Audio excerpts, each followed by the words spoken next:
या एअरपोर्टला अजिबात कुठल्याच परिस्थितीत आम्ही नरेंद्र मोदींचं नाव देऊ देणार नाही. या एअरपोर्टला दिवा पाटील साहेबांचंच नाव द्यावं लागेल.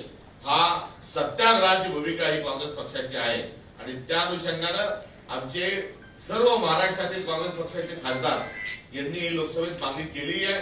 पुढच्या आठवड्यामध्ये हे औचित्याच्या माध्यमातून किंवा शून्य काळामध्ये ही मागणी लोकसभेमध्ये ते उचलतील. तशाच स्वरूपामध्ये राज्यसभेमध्ये देखील ही मागणी आम्ही केंद्र सरकार पातळीवर लावून धरणार आहोत. दुसरं 22 तारखेपासून जे सर्व भूमिपुत्रांच्या अनुषंगाने एकत्रित स्वरूपामध्ये सर्व पक्षीय आणि सर्व संघटनात्मक जे आंदोलन आहे त्या आंदोलनामध्ये आमचा सहभाग राहणार आहे.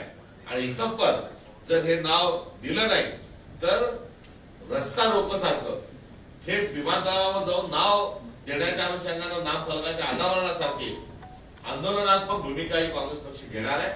हे आज या निमित्तानं आम्ही सांगत असताना याचा सुतवाच करत असताना जे आश्वासन देवेंद्र फडणवीसांनी दिलंय, देवेंद्र फडणवीसांनी वारंवार सांगितलं की दिवा पाटील साहेबांचं नाव देऊ आणि मग देऊ सांगता तुम्ही देत का नाही आणि ते सांगतात तसं करत नाही.